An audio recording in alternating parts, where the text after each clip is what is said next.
EVM machine সবটাই পরীক্ষা করতে হবে, একটু করে ছেড়ে দিলে হবে না। প্রিসাইডিং অফিসার বলবে না এর বেশি করা যাবে না, বলে করব, নালে আমরা এটাকে ক্লিয়ার করব না। দুই হচ্ছে ভিভিপ্যাট চেক করতে হবে, সব পার্টিতে ভোট দিয়ে দেখতে হবে সবার ভোট সব জায়গায় যাচ্ছে কিনা।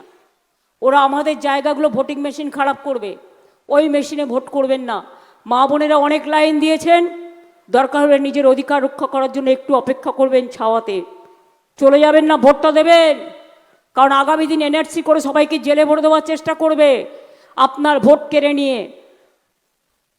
কাউন্টিং থেকে শুরু করে নজর রাখবেন, এমন ছেলেদের দেবেন, ছেলে মেয়েদের যারা ঘুষ খাবে না, যারা টাকায় বিক্রি হবে না।